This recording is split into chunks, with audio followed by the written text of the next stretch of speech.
Bullshit.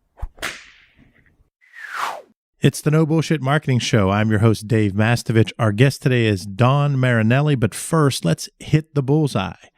Marriott is the world's largest hotel company, and they have a brand for just about every price point, every occasion, every type of customer.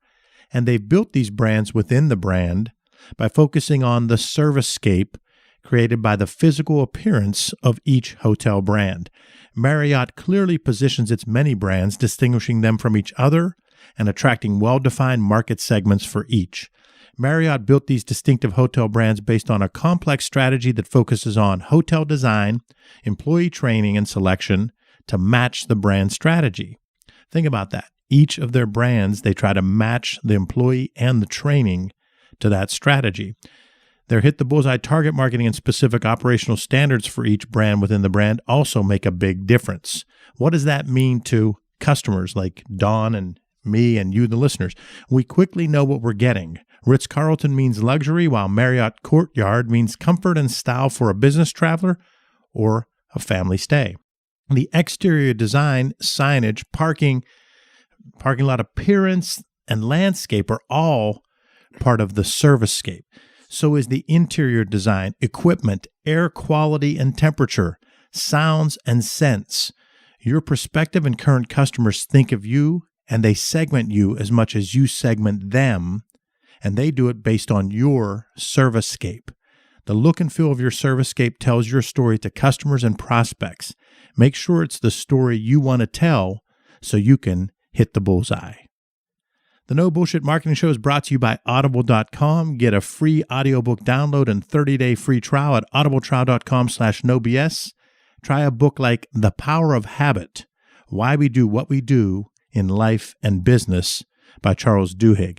You can download it for free today at audibletrial.com/nobs for your free audiobook. Over 180,000 titles to choose from for your iPhone, Android, Kindle, or MP3 player. Our guest today has been a lot of fun in episode 1.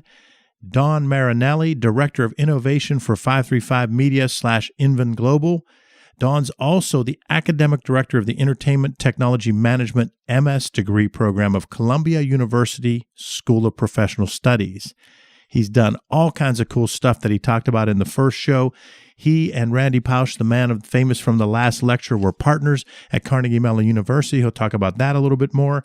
He's got a dual degree master's, dual degree undergrad, master's, all kinds of education. He's done so much cool stuff. We're going to touch on all that a little bit.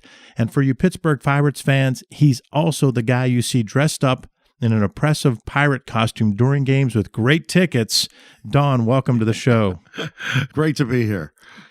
Don, when you were talking in the first part of the show, you did touch on mentors. You mentioned a couple of them by name, and I want to give you a chance to talk about the impact of mentors because this show is really about leadership and communication, and mentors, to me, make such an impact, and our guests have talked a big time about how much that impact has been. So talk about your mentors other than family. Yeah, I've been very fortunate with mentors. And the first one, which is going to be rather odd, was a high school. I had 2 high school teachers. And one of them was Sandy Riley, who was my drama teacher. And remember, I was the associate head of drama at Carnegie Mellon for 15 years, the oldest school of drama. We were a tough program, but I don't think any teacher was ever tougher than my high school drama teacher, Sandy Riley. And she strove for authenticity, that if a character was going through an emotion, make sure that emotion was absolutely connected to your own experience.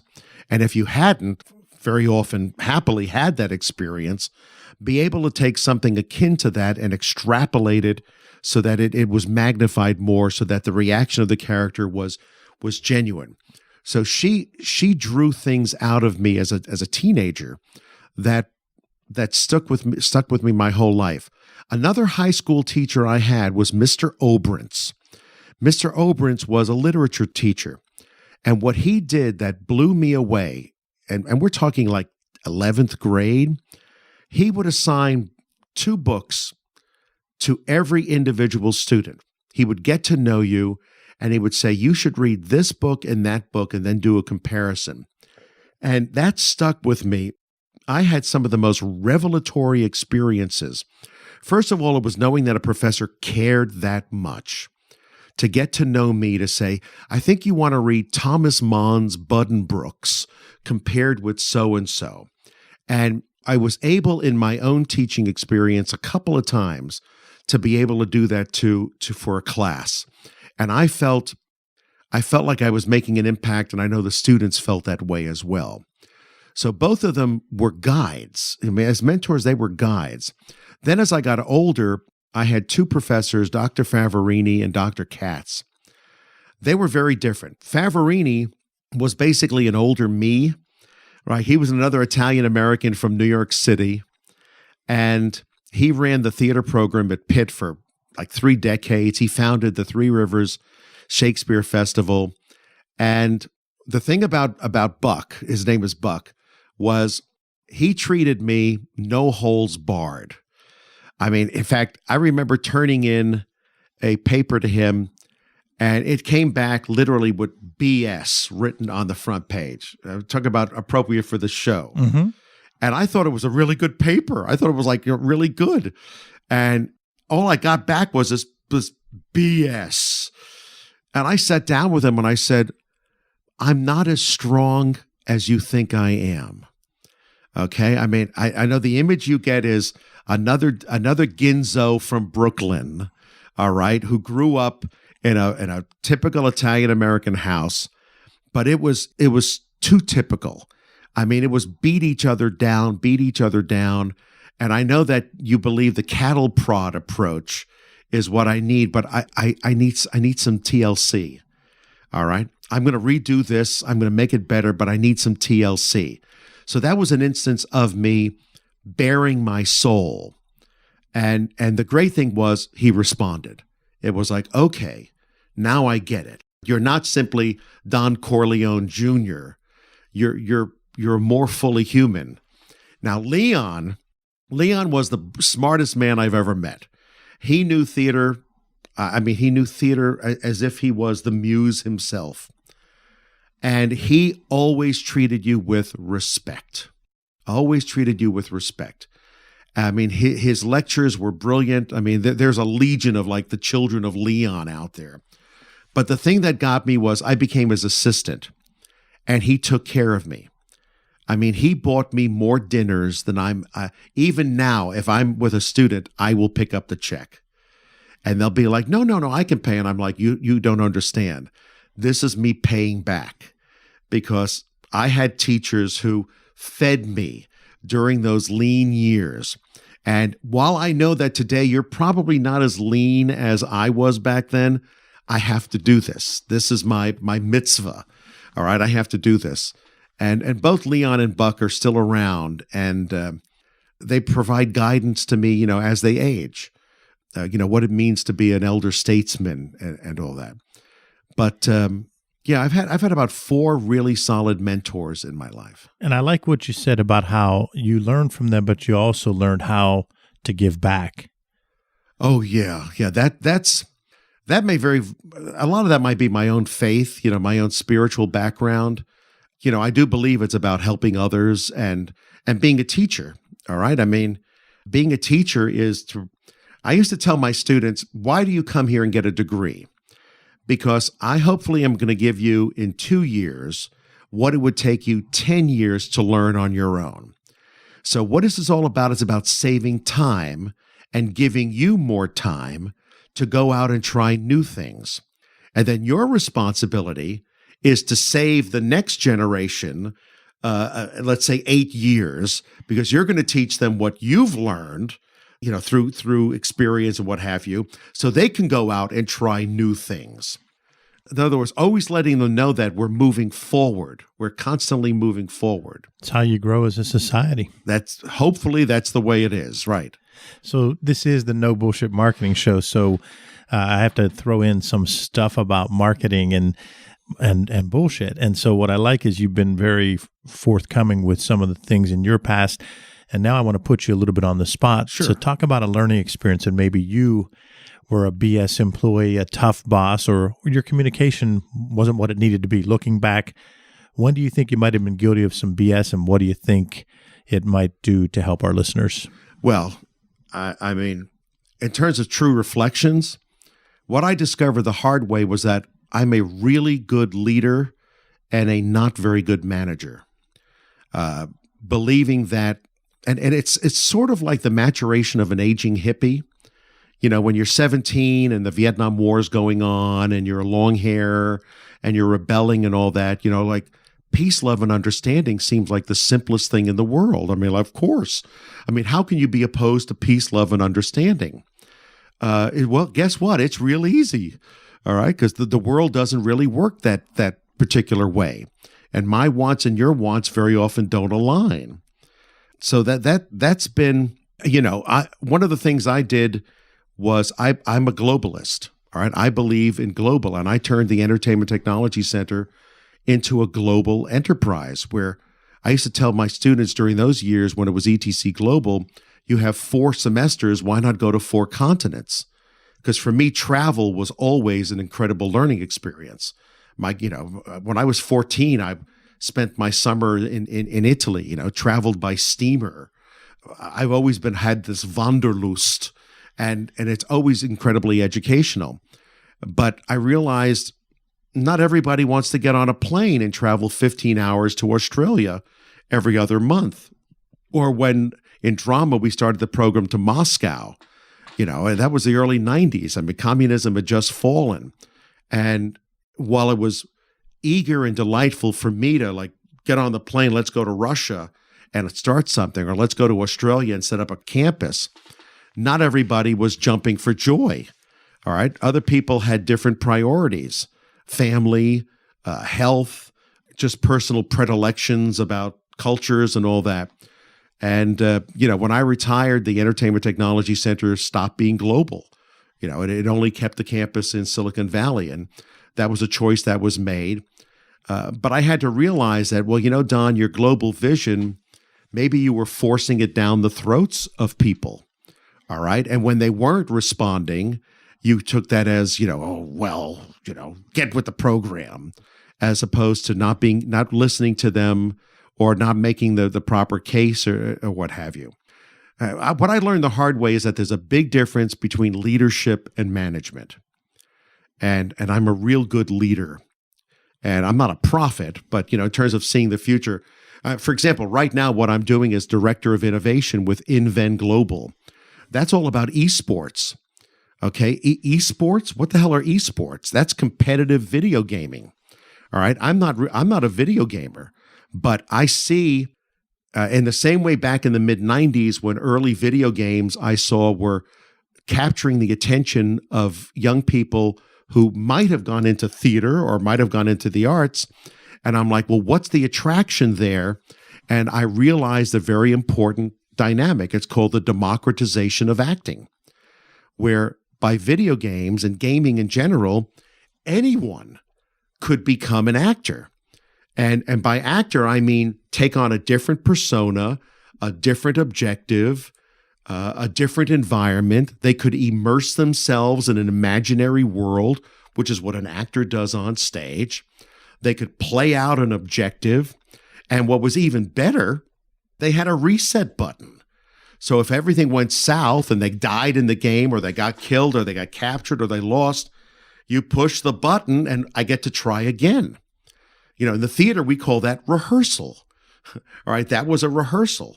And the reason we rehearsed was to finally get it right. We would rehearse a scene saying, but that reading doesn't make sense, that the motivations don't add up. And then you finally got it right, or right enough to believe that the actions that were unfolding were correct. What do you think a video game is? That's exactly what's going on. So now I am in a perennial learning stage. I'm looking at young 17 to 25-year-olds who are playing League of Legends, Defense of the Ancients, Hearthstone, Overwatch, these massively multiplayer online role-playing games. They're coming together as teams, and they are immersed in it. And these are complicated games. This isn't poker. I mean, when you play a game like League of Legends, there's like 125 different characters that you could be. Each one has different experiences. I was at the World Championship in Los Angeles a couple of months ago, and I'm there with 18,000 screaming fans who know the game. And I'm sitting there, 63-year-old, rather renowned professor of entertainment technology, looking at the screen going, what the hell is going on here? What I do sense as a producer is these kids are immersed and they know the game and they're loving the experience and they're dressed like characters. All right. There's cosplay everywhere. I mean, this is the kind of identification that in the theater happens rarely. It's happening now with Hamilton on Broadway, where Hamilton's got kids who are humming they know the music, they know the characters, they know the actors. Well, in the video game world, this is legion. This is happening all over the place. So, and it's funny because I'm watching the game. This is educational. I'm watching the game and I'm trying to figure out what the hell is going on. And my Korean partner leans over and apologizes to me and says, I'm sorry, but this is a boring game. And I said, boring? I said, what boring? He goes, the way we categorize games or the way we qualify them is on actions per minute. How many actions per minute are occurring? And I'm like, okay. And he goes, in a good game, there's about 400 actions per minute. I'm like, yeah. And he goes, in a championship, we're expecting 600 to 800 actions per minute. And I'm thinking, well, this is the generation that we criticize as all having attention deficit disorder. They're keeping track of 400 to 600 to 800 actions per minute in the game. They know what's going on. Maybe they have evolved to a different point. I mean, for me, joy is the catcher throws the ball back to the pitcher. He walks off the mound. He tugs at his cap. He scratches you-know-what. He looks at the guy on first. He bounces the ball, gets back on the mound, looks into the catcher to get the signs, checks the runner, throws. That's about, 5 or 6 actions in 30 seconds. Maybe there's 10 in the minute. And these kids are like watching a game with 600 actions per minute. I'm like, okay, this is a different world, a different generation. And I'm just interested existentially on what does it mean to be human in that way? All right, what are they getting out of it? What is the sense of satisfaction? What is the aspiration? Because, I still admire chess champions. Well, this is chess champions where they're doing a hell of a lot more movement than pawn to king 4. So I think I'm very blessed with the fact that as I'm growing older, learning more stuff, just learning.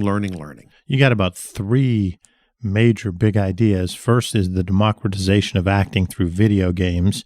The second is what are they, I'm assuming the millennial generation, getting out of it. And the third is the lifelong learning that you're doing there. So all are pretty interesting to me. When you say what are they getting out of it, I guess one of my first thoughts would be, just to spend a minute on this, is it's interesting because if you're at that 600 to 800 actions per minute, when you're 20, 25, 30, even 35, playing that game, you're probably going to still have the acuity. In 45, 50, 55, and 60 years old, you're going to not have as much. So what's your gut feel of what will happen as they age? I think that they will be multitasking the more meaningful aspects of their lives. I think that they will be a lot more open to what their children are attuned to. My generation was the one that fought against the parents who had a pretty sedentary lifestyle. All right. It was, I used to tell my students, all right, my parents grew up listening to the radio. I grew up listening to the radio with pictures. It was called television. Interactivity changed everything. When you could now impact the world, when you could make a decision and have the world respond, who doesn't want that? All right. I mean, one of the biggest problems we have with our social institutions is they're pretty outdated, right? We just went through an election. Did my vote count? How do I know it counted? Blah, blah, blah. I think they're going to be, this generation the millennials, and especially the digital natives, I feel are closest to what I thought my generation would be like. Because by that I mean they're much more open to new ideas. They are much more willing to have individuals declare who they are by virtue of their actions rather than the prejudices that they've been built up upon. It annoys me when my daughter's constantly pointing out a bias or a prejudice in me, and yet I love it. It's like, you're right. Because, I'm from a neighborhood in Brooklyn where it was an Italian ghetto, and you basically needed a passport to get in or out of the place. And they live in an ecumenical world. All right. I mean, fortunately, I'm from the theater, so being gay was like never a big thing. I mean, but even then, gay marriage was like, what? What are you talking about? Now it's accepted and it's understood.